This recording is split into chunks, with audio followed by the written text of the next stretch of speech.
우리 장로님이 기도하신 것처럼 이제 달력도 한 장 남아 있는 것 같습니다. 시간이 왜 이렇게 빠른지 모르겠습니다. 2023년 시작한 지가 엊그제 같은데 벌써 11월 마지막 주일을 우리가 맞이했습니다. 그러다 보니까 사람들은 시간을 이야기할 때 꼭 이렇게 이야기합니다. 쏜살같이 지나간다. 시간이 쏜살같이 지나간다. 쏜살 같다. 쏜 화살과 같이 매우 빠르게 지나간다.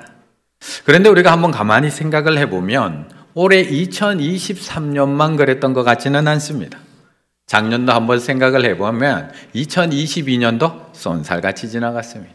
2021년도 쏜살같이 지나갔습니다. 지금 50쯤 살고 있는 분들은 50년 쏜살같이 지나갔습니다. 지금 60, 70년을 살고 계신 분 60, 70년 쏜살같이 지나갔습니다. 그렇다면 우리가 하나님 앞에 서는 그 시간 과연 얼마나 남았을까요? 이렇게 쏜살같이 지나가는데 하나님의 심판대 앞에 서는 그 시간이 우리에게 너무 먼 이야기에 불과할까요? 물론 종말에는 두 가지 종류가 있습니다. 하나는 주님이 하늘로부터 불꽃 가운데 나타나시는 우주적 종말입니다. 죄악으로 가득한 이 세상을 하나님께서 마지막으로 심판하시는 날입니다. 그런데 또 하나는 개인적 종말입니다. 쏜살같이 눈 깜짝할 사이에 다 지나가 버리고 하나님 앞에 심판대 앞에 어느새 서 있어야 되는 개인적 종말을 의미합니다. 사실 우리의 눈에는 우주적 종말도 그리 많이 남아 있는 것 같아 보이지는 않습니다.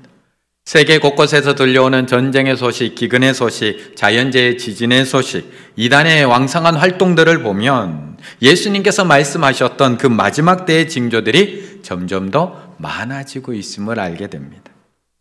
그런데 더불어 죽음을 맞이해야 되는 개인적 종말도 정말 쏜살같이 나에게 다가오고 있음을 우리는 매일매일 느끼며 살아가고 있습니다. 혹시 아직도 먼 이야기처럼 지금 들리시나요?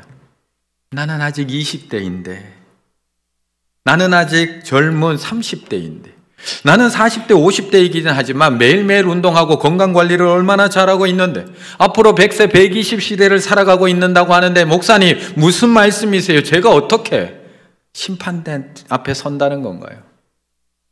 다른 사람 이야기처럼 들리시나요? 그러나 우리의 수명 그리 길지 않습니다. 현대인의 평균 수명을 80세라고 가정했을 때 몇 주를 사시는지 아시나요? 겨우 4,000주를 사십니다. 아주 운이 좋아서 90세까지 살 수 있다고 해도 기껏해야 4,700주를 사십니다. 1997년 122세로 사망한 세계 최장수 프랑스 여성 잔느 깔망처럼 하늘이 내려준 장수를 누린다고 해도 칼망의 삶도 6,400주에 불과합니다. 로마 철학자 세네카가 자신의 책에서 우리가 부여받은 이 세상은 순식간에 지나가 버려서 대부분의 사람들은 이제 좀 살 준비가 됐구나, 살만하구나 싶은 그 순간 죽음의 때가 온다 라고 안타까워했습니다. 옆에 분하고 한 번 더 인사 나누시겠습니다. 몇 주 남으셨습니까? 몇 주 남으셨습니까? 몇 주 남으셨습니까? 우리가 매주 이 자리에 나와서 이렇게 예배 드릴 수 있다고 착각하고 계시나요? 우리가 다음 주에도 이 자리에 나와서 이렇게 똑같이 예배 드릴 수 있다고 생각하고 계시나요? 우리가 언제까지 이렇게 매주 만나서 얼굴을 마주할 수 있다고 생각하시나요? 이제 몇 주 남으셨나요? 1,000주 남으셨나요? 2,000주 남으셨나요? 그래서 그렇게 예배 드리면 안 된다고 말씀드리는 겁니다. 그래서 그렇게 서로 미워하며 살아서는 안 된다고 말씀드리는 겁니다. 오늘 본문 2절의 말씀 같이 읽습니다. 2절입니다. 여호와께서 이르시되 내가 땅 위에서 모든 것을 진멸하리라. 아멘. 오늘은 처음부터 내용이 조금 섬뜩합니다. 웬만해서는 우리의 잘못을 용서해 주시고 눈 감아 주시고 다시는 죄 짓지 마 기회 주시던 하나님이셨는데 내가 땅 위의 모든 것을 진멸하리라. 오늘은 하나님이 조금 화나신 게 아니라 아주 무섭게 화가 나 계십니다. 도대체 이스라엘 백성들이 얼마나 잘못한 걸까요? 도대체 얼마나 큰 죄를 지었길래 하나님께서 진멸해 버리시겠다고까지 표현하시는 건가요? 오늘 본문의 저자인 스바냐 선지자가 활동할 당시는 남유다 16대 왕인 요시야 왕 때입니다. 요시야는 8살의 왕으로 세움을 받습니다. 그리고 즉위하고 18년이 지나면서 성전을 수리하다가 우연히 발견한 율법서를 읽게 됩니다. 그리고 그 율법서 하나님의 말씀을 읽고 하나님 앞에 회개하며 자복하며 종교개혁을 단행했던 왕이 바로 요시야 왕입니다. 이방 신상을 철거하고 우상 제사장들을 처단하고 예배를 정화하고 그동안 멈추었던 유월절 절기를 다시 시작하고 각종 절기들을 다시 회복하면서 다시 대규모 종교개혁을 단행했던 왕입니다. 아니 그렇게 훌륭한 왕이 지금 이 시대에 나라를 바꿔가고 있는데 하나님이 왜 이렇게 진노하시는 걸까요? 왜 진멸해 버리시겠다고 경고하시는 걸까? 돌이키기에 너무 늦었기 때문에 그렇습니다. 나라 전체를 돌이키기에 너무 늦었기 때문에. 요시야가 8살의 왕이 되어서 18년이 지나는 지금까지 죄악의 길을 너무 오랫동안 걸어온 이스라엘을 한꺼번에 돌리기는 너무 늦은 것입니다. 요시야 왕의 아버지 아몬, 그는 아버지 므낫세의 뒤를 이어서 왕이 되었지만 우상 숭배에 빠져서 왕이 된 지 불과 2년 만에 신하들에 의해서 제거되게 됩니다. 요시야 할아버지 므낫세, 할아버지는 55년 동안이나 이스라엘을 장기 집권합니다.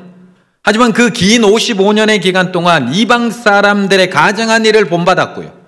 아버지 히스기야가 헐었던 산당들을 다 복원시켰고요.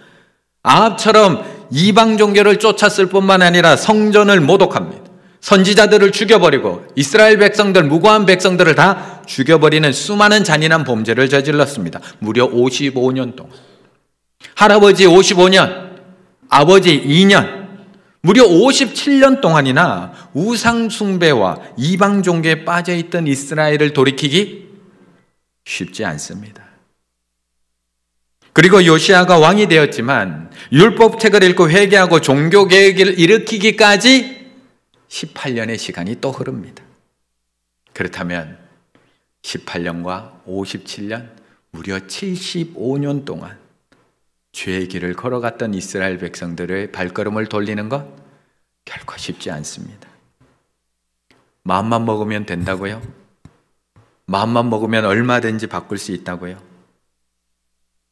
코로나가 종식 선언된 지 이제 6개월이 넘었습니다. 사회적 거리두기 해제된 지 1년이 넘었습니다. 그런데 코로나 3년 동안 우리에게 몸에 배인 이 습관 하나 바꾸는데도 이렇게 시간이 오래 걸리는데 75년의 시간을 돌이킨다는 거 쉽지 않습니다. 무려 75년 동안 우상을 숭배하고 이방신을 섬기고 귀족들은 백성들의 재물을 빼앗고 상인들은 손님을 속이는 그런 일들을 한꺼번에 바꾸는 거 쉽지 않습니다. 하나님 없는 것처럼 살아가고 이웃도 없는 것처럼 살아가고 내 배만 불리는 그런 타락한 삶을 살아가던 이스라엘 백성들 75년 만에 돌이키는 것 쉽지 않다는 겁니다. 결국 하나님께서는 돌이키기에는 너무 늦어버린 이 이스라엘을 보면서 선지자 스바냐를 통해서 무섭게 임할 심판에 대해서 진노를 쏟아내고 계시는 겁니다. 얼마나 진노를 무섭게 쏟아내는지 2절부터 계속 쏟아내십니다. 여호와께서 이르시되 내가 땅 위에서 모든 것을 진멸하리라. 진멸하고 진멸할 것이라. 멸절하리라. 멸절하며 멸절하며 멸절하리라. 끝나지 않습니다. 벌할 것이며 내가 벌하리라. 부르짖는 소리, 울음소리, 무너지는 소리가 곳곳에서 일어나리라. 멈추지 않습니다. 다 패망하고 끊어졌습니다. 집이 황폐할 것이라. 살지 못하며 마시지도 못하리라. 하나님의 무서운 진노가 오늘 본문 안에 계속해서 쏟아져 나오고 있는 겁니다. 단어만 바뀔 뿐이지 결국 싹 진멸해 버리시겠다고 경고하고 계신 겁니다. 그래도 안 무서우신가요? 조는 거 보니까 그래도 겁나지 않으시나요? 조금 겁나는 것 같긴 하지만 내 이야기는 아닌 것 같아서 괜찮으신가요? 그런데 오늘 본문을 조금만 깊이 관심 가지고 읽어 내려가다 보면 그 진멸의 대상이 점점점 나를 향해 좁혀져 옴을 오늘 본문에서 우리에게 말씀하고 있는 겁니다. 여호와께서 이르시되 내가 땅 위의 모든 것을 진멸하리라. 사람과 짐승을 진멸하고 악인들을 아우러 진멸할 것이라. 남아있는 바울을 그것에서 멸절하며 지붕에서 하늘의 무별하게 경배하는 자들, 여호와를 배반하고 따르지 아니하는 자들, 내가 방백과 왕자들과 이방의 옷을 입은 자들을 벌할 것이며 어문에서 부르짖는 소리, 어시장에서 부르짖는 소리가 막대스 주민들아 그때의 내가 어디까지 왔나요? 예루살렘에서 하나님의 백성들이 모여 사는 그 예루살렘에서 이 일을 행할 것이라고 말씀하고 있는 겁니다. 땅 위에 있는 모든 것에서부터 시작된 그 진멸 심판이 좁혀져 옵니다. 사람과 짐승, 악인들, 바알과 이방신을 섬기는 이방인들, 여호와를 배반하고 찾지 않는 자들, 방백, 왕자, 하나님을 믿는다고 하면서 이방 옷을 입고 하고 다니는 자들, 어문 어시장에서 남을 속이며 물건을 파는 상인들, 이어서 예루살렘 서쪽 두 번째 구역인 막대스 주민들, 하나님의 백성이 살고 있는 예루살렘 바로 이곳까지. 그래도 나는 괜찮을까요? 그래도 나는 죄 안 짓고 살았으니 괜찮을까? 그래도 나는 하나님을 잘 섬겨왔으니까, 그래도 나는 몇몇 교우들하고는 친하게 지냈으니까, 그래도 나는 몇몇 이웃들하고는 잘 지내고 있으니까 괜찮을까요? 12절의 말씀 같이 읽어보겠습니다. 12절입니다. 그때 내가 예루살렘에서 찌꺼기같이 가라앉아서 마음속에 스스로 이르기를 여호와께서는 복도 내리지 아니하시며 화도 내리지 아니하시리라 하는 자를 등불로 두루 찾아 벌하리니. 아멘. 그냥 겉모습만 보면 멋있는 사람들이 요즘 참 많습니다. 모든 것이 드러나기 전까지는 정말 멋있어 보입니다. 드라마 영화에서 멋진 배역을 맡아서 소화해냅니다. 멋진 무대에서 아름다운 노래를 부르기도 하고요. 축구 경기에서 결승골을 넣고 세레머니를 하기도 합니다. 그런데 언제까지 감출 수 있을까요? 언제까지? 다윗도 참 멋있어 보입니다. 이스라엘 통합시키고 그 전체의 왕이 되었습니다. 화려한 궁전에 살고 있고요. 멋진 왕복을 입고 살아가고 있습니다. 전쟁에 나가서는 용맹스러운 왕이었고 주변 모든 나라들은 벌벌 떠는 강력한 왕이었습니다. 죽일 수 있는 사울왕도, 나를 죽이려고 했던 사울도 2번이나 용서해 줄 정도로 자비로운 왕이었습니다. 그래서 안 보입니다. 사람들 눈에도 그의 죄가 안 보입니다. 더불어 내 눈에도 안 보입니다. 이 정도면 괜찮지. 이 정도면 괜찮지. 그런데 언제까지 감출 수 있을까요? 언제까지? 그런데 어찌하여 내가 여호와의 말씀을 업신여기고 나 보기에, 하나님 보기에 악을 행하였느냐? 나단을 보내서 얘기합니다. 내가 칼로 햇사람 우리아를 치되 암몬 자손의 칼로 죽이고 그의 아내를 빼앗아 내 아내로 삼았도다. 하나님이 나단 선지자를 보내서 그의 죄를 드러냅니다.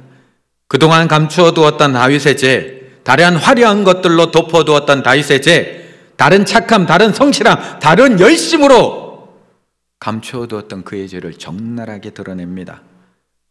그러자 그 당당했던 다윗이 하나님 앞에 자복하기 시작을 합니다. 하나님이여, 주의 인자를 따라 내게 은혜를 베푸시며 주의 많은 긍휼을 따라 내 죄악을 지워주소서. 웃을초로 나를 정결하게 하소서. 내가 정하리이다. 나의 죄를 씻어주셔서 내가 눈보다 이리이다. 하나님이여, 내 속에 정한 마음을 창조하시고 내 안에 정직한 영을 새롭게 하소서. 죄가 얼마나 교묘한지 모릅니다. 죄는 교묘히 미화되고 은폐되고 축소되고 있습니다. 가끔 우리가 회개를 말하긴 하지만 불손하거나 요식적인 행위일 때가 많습니다. 참된 회개가 없는 신앙, 깊은 잠이 든 신앙이거나 죽어 있을 가능성이 높습니다. 오늘날 죄에 대한 인식 현저히 떨어져 있습니다. 뭐가 죄인지도 잘 모릅니다. 이게 왜 죄야? 영적 둔감증이 심각합니다. 기준이 모호합니다. 어디까지 죄인지를 모르겠습니다. 죄를 죄로 여기지 않습니다. 죄를 짓는 역량, 죄를 짓는 교묘함, 죄를 짓는 실력들은 늘어가는데 회개의 질은 갈수록 떨어지고 있습니다. 우리는 언제까지 감출 수 있을까요? 우리는 언제까지 아무런 죄도 없는 것처럼 이렇게 당당하게 설교하고 이렇게 당당하게 듣고 있으며 어떻게 당당하게 큰 소리 칠 수 있을까요? 언제까지 나의 죄를 교묘하게 미화해서 은폐시켜 놓고 뻔뻔하게 다른 사람 죄를 이야기할 수 있을까? 12절, 그때 내가 예루살렘에서 찌꺼기같이 가라앉아서, 찌꺼기같이 가라앉아서, 우리가 단술이나 식혜를 담아놓고 가만히 냉장고에 넣어놓으면 그 찌꺼기가 바닥에 다 가라앉고 위에는 투명한 물만 남는 것처럼 그 죄가 찌꺼기같이 가라앉아서 마음속에 스스로 이르기를, 아무도 모르게 이르기를, 여호와께서는 내가 이렇게 열심히 해도 복 주시지 않아, 내가 이렇게 함부로 살아도 하나님은 날 벌하지 않아 라고 이야기하는 자들을 등불로 두루 비추며 찾아다니며 벌하리니 언제까지 감출 수 있을까요? 하나님의 등불을 들고 찾아다니시고 마지막 날에 그렇게 하실 텐데 언제까지 감출 수 있을까요? 하나님이 등불을 들고 찾아다니시자 드러날 수밖에 없습니다.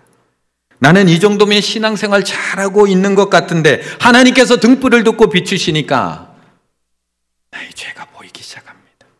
내가 이 정도면 그동안 교회 잘 섬겨온 것 같은데 하나님께서 빛을 비추시니까 내가 어떤 마음으로 하나님을 지금까지 섬겨왔는지 드러날 수밖에 없습니다. 나는 이 정도면 다른 사람에게 비해 정말 잘 살아온 것 같은데 예수 그리스도의 빛을 딱 비춰주시니까 이렇게 고백할 수밖에 없는 겁니다. 주여 나를 떠나소서. 나는 죄인입니다. 우리는 늘 주님을 세상의 빛이라고 고백합니다. 그리고 그 빛으로 세상만 비춥니다. 다른 사람만 비춥니다. 그리고 저들의 죄를 이야기하며 나의 죄를 감춥니다. 저들의 죄에 대해서는 참을 수 없는 분노를 폭발시키면서도 자신의 죄는 교묘하게 덮어버립니다. 아름답게 미화하고 얼마나 합리화를 잘하는지 모릅니다. 그런데 하나님의 빛 앞에서는 다 드러날 수밖에 없습니다. 찌꺼기같이 가라앉아서 우리 눈에 안 보이던 그 죄들도 하나님이 흔드시는 순간 부유물처럼 다 드러납니다. 말로 내뱉지 않았지만 마음에 숨기고 있는 우리의 교만함 하나님 앞에 다 드러납니다. 내가 이렇게 봉사한다고 하나님이 복을 주시지도 않아. 내가 이렇게 함부로 산다고 하나님께서 화를 내시지도 않아. 마치 하나님이 없는 것처럼, 하나님이 죽으신 것처럼 살아가고 있는 우리들의 죄악된 모습 그대로 다 드러납니다. 그래서 그런 우리들에게 하나님이 오늘 스바냐 선지자를 통해서 무섭게 경고하고 있는 겁니다. 여호와께서 이르시되 내가 땅 위의 모든 것을 다 진멸하리라. 그런데 오늘 이 하나님의 이 무서운 경고가 정말 진멸시키시고 멸절시키시고 멸망시키고 싶은 하나님의 경고일까요? 제가 늘 얘기 드리지만 사실 죽일 것 같으면 경고가 필요 없습니다. 그냥 바로 죽이시면 됩니다. 진멸하시면 됩니다. 진멸하실 거면, 이 땅의 모든 사람들을 다 진멸하실 거면 굳이 그 산 꼭대기에다가 방주를 지어놓고 사람들에게 경고할 필요가 없었습니다. 굳이 멸망시킬 것이었으면 굳이 예수 그리스도를 죽이셔서 그 십자가 꼭대기에 매달고 우리에게 그것을 바라보라고 이야기할 필요가 없습니다. 왜요? 굳이 죽이실 거면. 그렇다면 오늘 스바냐 선지자를 통해서 왜 우리에게 하나님께서 또 경고하고 계시는 걸까요? 왜요? 2장 2절 3절의 말씀 같이 읽습니다. 명령이 시행되어 날이 겨같이 지나가기 전, 여호와의 진노가 너희에게 내리기 전, 여호와의 분노의 날이 너희에게 이르기 전에 그리할지어다. 여호와의 규례를 지키는 세상의 모든 겸손한 자들아, 너희는 여호와를 찾으며 공의와 겸손을 구하라. 너희가 혹시 여호와의 분노의 날에 숨김을 얻으리라. 아멘. 지난 17일 날 저한테 행정안전부에서 문자를 하나 보냈습니다. 저녁 8시 30분 충북 지역에 큰 눈이 내릴 수 있으니 조심하라는 대설주의보 발효 재난문자였습니다. 바로 그 전날 16일에는 전국에 비가 많이 내리고 있으니 밤사이 기온이 영하로 내려가니 돌아가는 곳이 있습니다. 조심해서 운행하세요. 안전 안내 문자도 왔습니다. 이렇게 경고해 주는 이유가 무엇인가요? 이렇게 긴급하게 위험을 알려주는 이유가 무엇일까요? 더 늦기 전에 대비하라는 겁니다. 재난이 일어나고 재앙이 닥치기 전에 빨리 돌아서 가라는 겁니다.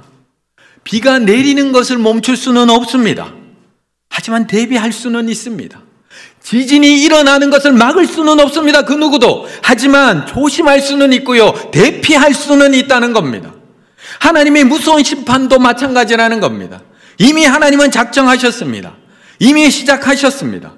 무려 75년간 우상 숭배와 죄악 가운데 살아가던 이스라엘을 향한 하나님의 진노를 그 누구도 멈출 수가 없습니다. 이미 시작되었습니다. 그 누구도 막을 수도 멈출 수도 없습니다. 하지만 피할 수는 있다는 겁니다. 피할 수는. 여호와의 규례를 지키는 세상의 모든 겸손한 자들아, 너희는 여호와를 찾으며 경외와 겸손을 구하라. 너희가 혹시 여호와의 분노의 날에 숨김을 얻으리라. 숨김을 얻을 수 있다는 겁니다. 숨김을 얻을 수 있다는 겁니다. 오늘 본문을 쓴 선지자의 이름 스바냐. 그 이름의 뜻이 무엇이냐? 여호와께서 숨기셨다. 여호와께서 보호하셨다. 여호와께서 간직하셨다라는 뜻입니다. 하나님께서는 이 스바냐를 통해서 심판과 재앙을 무섭게 경고하고 있지만 그의 이름을 통해서 이 심판과 경고가 어떤 의미고 어떤 목적인지를 우리에게 정확히 말씀하고 있는 겁니다. 그래서 이스라엘을 향한 이 무서운 하나님의 경고는 스바냐를 읽어나가면 읽어나갈수록 바뀌고 있는 것을 볼 수 있습니다. 그리고 스바냐서 3장 마지막 17절에 가면, 스바냐서 3장 17절에 가면 우리에게 이렇게 찬양하고 있습니다. 너의 하나님 여호와가 너의 가운데 계시니 그는 구원을 베푸신 전능자시라.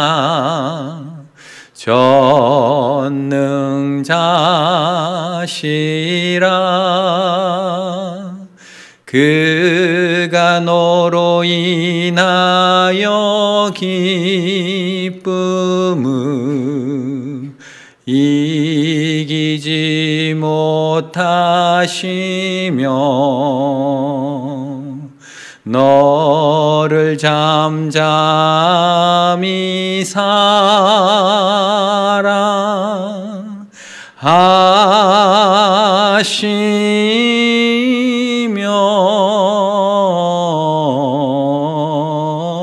즐거이 부르며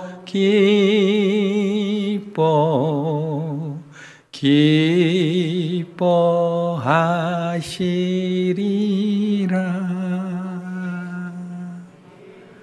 그렇다면 하나님이 정말 원하시는 것이 무엇일까요? 정말 원하시는 것이 진멸일까요? 돌이킴일까요? 하나님이 오늘 스바냐의 입술을 통해서 이렇게 우리에게 무섭게 경고하시는 이유가 정말 우리를 멸절시키기 위함일까요? 아니면 나의 사랑하는 백성이 죄악의 길에 돌아서서 하나님 앞에 속히 돌아오기 위함일까요? 그런데 여기서 중요한 건 돌이키는 것도 중요하지만 타이밍은 더 중요합니다. 돌이키는 것도 중요하지만 타이밍은 더 중요합니다. 언제 돌이켜 하나님 앞에 돌아오느냐? 여호와의 진노가 시작되면 우리의 돌이킴 아무런 소용이 없습니다. 여호와의 명령이 시행되기 시작하면 우리의 돌이킴 아무리 빨라도 늦습니다. 여호와의 분노의 날이 시작이 되면 그제서야 하나님 저의 발걸음 돌이킬게요 아무리 하나님 앞에 소리 질러도 그때는 이미 늦었다는 겁니다. 그래서 그 3절 앞에 2절에서 우리에게 이렇게 얘기하는 겁니다. 명령이 시행되어 날이 겨같이 지나가기 전에, 여호와의 진노가 너희에게 내리기 전에, 여호와의 분노의 날이 너희에게 이르기 전에 그리할지어다. 늦기 전에. 출애굽 당시에 애굽 땅을 향한 하나님의 심판이 시작이 됩니다. 하나님께서 이 9가지 재앙을 내렸음에도 불구하고 바로의 마음은 완악해서 그 마음을 돌이키지 않습니다. 이스라엘 백성들을 놓아주지 않습니다. 그러자 하나님께서 마지막 10번째 재앙을 이 애굽 땅에 내리십니다. 애굽 땅에서 모든 처음 난 것들을 다 치시는 무서운 재앙을 내리십니다. 이 무서운 하나님의 심판을 막을 사람은 아무도 없습니다. 애굽 땅에 살고 있는 한 하나님의 백성, 이스라엘 백성이라고 해도 이 무서운 심판, 하나님의 재앙을 똑같이 받아야 합니다. 모든 집에 임한 재앙입니다. 하지만 그 분노의 날에 숨김을 받은 가정들이 있다는 겁니다. 하나님의 보호함을 받은 가정들이 있다는 겁니다. 감추임을 받은 가정들이 있었습니다. 바로 어린 양의 피를 좌우 임방과 문설주에 발랐던 그 가정들은 구원을 받았습니다. 그런데 만약 이 가정들이 하나님께서 정하신 날짜 첫째 달 열흘이 아니라 내 휴문날 피를 발랐다면 어떻게 됐을까요? 하나님이 정하신 날이 아니라 내 시간 될 때 그 피를 발랐다면, 하루라도 늦게 그 피를 발랐다면 과연 어떻게 되었을까요? 하나님이 말씀하신 날, 재앙이 임하기 전이 아니라 내가 시간 내는 날, 내가 괜찮은 날, 문설주에 어린 양의 피를 아무리 많이 발랐어도 과연 어떻게 되었을까요? 우리는 11월 말 한 달 좀 남게 되면 늘 이렇게 이야기합니다. 새해부터 할게요. 새해부터 할게요. 새해부터는 정말 꼭 할게요. 새해부터는 정말 예배 잘 드리고, 새해부터는 정말 다시 기도 시작할게요. 새해부터는 정말 성경 읽기 시작하고, 새해부터는 큐티 꼭 시작할게요. 새해부터는 아이들과 가정 예배 드리기 시작하고, 새해에는 꼭 작은 나눔이라도 시작하고, 새해에는 정말 불평 안 하고 감사하며 살게요. 새해에는 용서하며 살겠습니다. 새해에는 먼저 웃겠습니다. 새해에는 먼저 봉사하고, 새해에는 잘못됐은 걸 싹 잘라내겠습니다. 새해 결단은 어떻게 그렇게 많이 하나요? 그런데 우리가 왜 꼭 새해부터라고 이야기하는 걸까요? 왜 꼭 새해부터? 도대체 하나님이 언제 오신다고 믿고 있기에, 도대체 하나님이 언제 오신다고 믿고 있기에 항상 새해부터 하겠다고 자신 있게 말하는 건가요? 보라 내가 도둑같이 오리니. 도대체 새해부터는 무슨 자신감인가요? 보라 내가 도둑같이 오리니.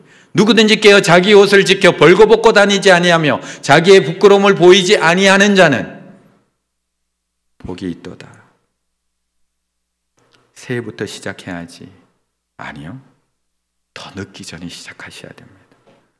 새해부터 시작해야지가 아니라 지금부터 시작해야 합니다. 언제 오실지도 모르면서 마치 나하고는 하나님이 약속이 다 되어 있는 것처럼, 오늘 밤에 내가 너한테 절대 안 가, 올 마치기 전까지 내가 너한테 절대 안 가, 마치 철떡같이 약속한 것처럼 하나님 새해부터 하겠습니다.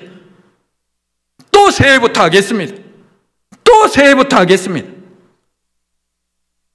그런 우리들에게 경고하고 계시는 겁니다. 명령이 시행되어 날이 겨같이 지나가기 전에, 여호와의 진노가 너에게 내리기 전에, 여호와의 분노의 날이 너에게 이르기 전에 시작할지어다. 올 한 해 정말 하나님 보실 때에 부끄럽지 않게 예배 드리셨나요? 올 한 해 정말 하나님이 불꽃 같은 눈으로 나를 살펴보셔도 두렵지 않을 만큼 하나님을 섬기시고 교회를 사랑했으며 담장을 넘어 복음과 사랑을 전하셨나요? 올 한 해 정말 하나님께서 내 저 밑에 깔려져 있는 찌꺼기까지 흔들어서 쭉 올렸을 때 정말 하나님 앞에 부끄럽지 않게 직장생활 하시고 가정을 돌보셨나요? 올 한 해 정말 하나님 앞에서 나의 마음을 지키고 나의 입술을 지키고 정말 사랑으로 서로를 섬기며 살아오셨나요?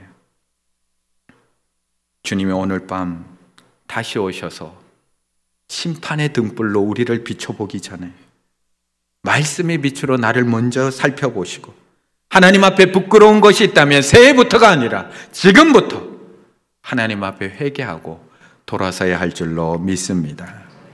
마지막 날 하나님의 등불을 들고 두루 찾아다니신다는 것을 반드시 기억하시고 내일부터가 아니라 오늘부터, 새해부터가 아니라 지금부터 나의 삶을 말씀의 빛 앞에 비추어서 회개하고 자복하며 하나님께 돌이킬 수 있는 우리 충일의 가족들 다 되시기를 간절히 바라겠습니다.